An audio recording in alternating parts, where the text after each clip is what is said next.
Hoy vamos a meternos de lleno con uno de los grandes, uno de esos héroes que marcan a generaciones, pero que también ha generado una polémica brutal. Hablamos, como no, de Luke Skywalker. Y es que su historia es fascinante porque es la del héroe clásico por excelencia y a la vez la de su propia caída y reinvención. Y es que, el estreno de las últimas películas, tela. De repente nos encontramos con un Luke Skywalker mayor, amargado, casi roto. Y claro, el fandom estalló. Para muchísima gente fue como, ¿qué habéis hecho con mi héroe? Una traición en toda regla. Pero para otros fue un giro súper valiente, algo necesario para el personaje. Y justo en esa tensión, en ese debate, es donde vamos a bucear hoy.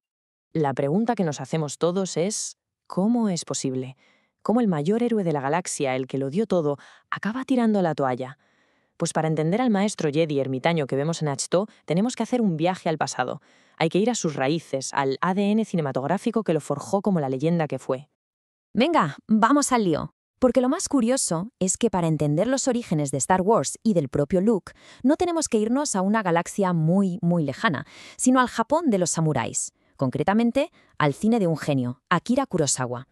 Mirad esta comparación, es que es alucinante. La primera película de Star Wars es básicamente un remake de La fortaleza oculta de Kurosawa. La historia es la misma, dos personajes secundarios, los más pringados, que en un caso son campesinos y en el otro son C-3PO y R2D2, se ven arrastrados a una aventura para salvar a una princesa. La estructura, el punto de vista, todo viene de ahí. Y no para ahí la cosa, ¿eh?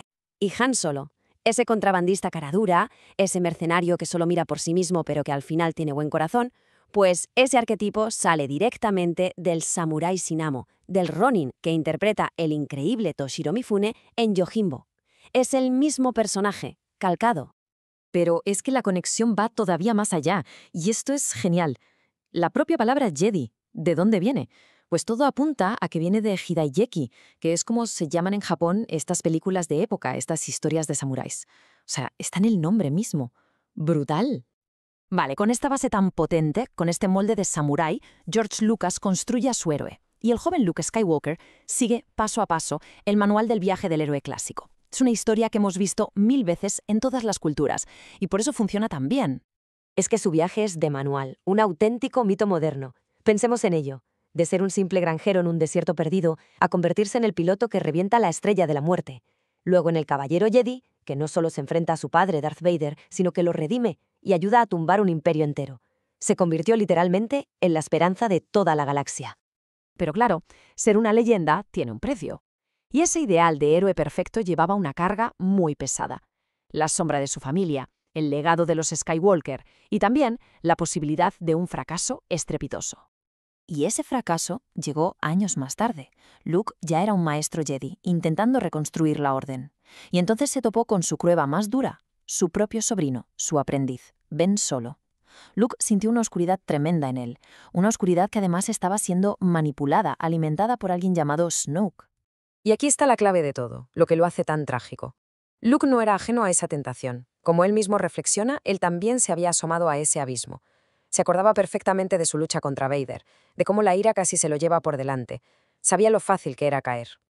Y ese conocimiento, ese miedo a que la historia se repitiese, le llevó a cometer el mayor error de su vida. Fue solo un instante, un momento de puro instinto, de pánico, pero fue suficiente. Ben lo vio como una traición absoluta y todo se vino abajo. El nuevo templo Jedi, sus alumnos, todo destruido. Y Luke, consumido por la culpa, se exilió del mundo. Y así llegamos a ese hombre destrozado que Rey encuentra en la isla. El Luke que enfadó a tanta gente. La sensación de traición fue enorme para muchos fans.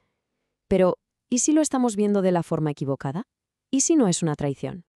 Porque visto desde otro ángulo, esto no va en contra del personaje que conocíamos, sino que es algo mucho más profundo.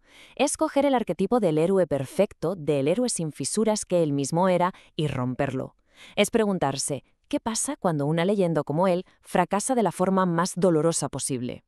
Y es justo ahí, al tocar fondo y aceptar su propio fracaso, donde pueden hacer un nuevo tipo de leyenda. Una más humana, más compleja, quizás una leyenda más necesaria para los tiempos que corren.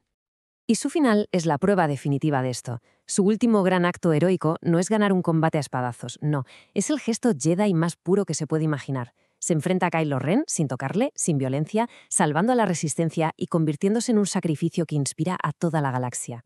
Se convierte en esa chispa de esperanza, pero de una forma totalmente nueva.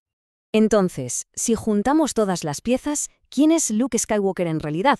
Pues no es ni el héroe joven ni el maestro caído. Es las dos cosas a la vez. Es la suma de dos modelos de héroe muy potentes. Por un lado, tenemos al héroe clásico, el del cine de samuráis, el que empuña el sable de luz y destruye al enemigo, un símbolo de victoria. Pero por otro, tenemos al maestro deconstruido, más cercano a una tragedia griega. Su arma ya no es el sable, sino la sabiduría, y su victoria no es destruir, sino inspirar, un símbolo de esperanza. Y todo esto nos deja con una pregunta final, una para darle vueltas. Al final, ¿qué es lo que de verdad define a un héroe? ¿Son sus victorias perfectas, su historial impecable? ¿O es quizá la forma en que se enfrenta a sus peores fracasos y es capaz de volver a levantarse?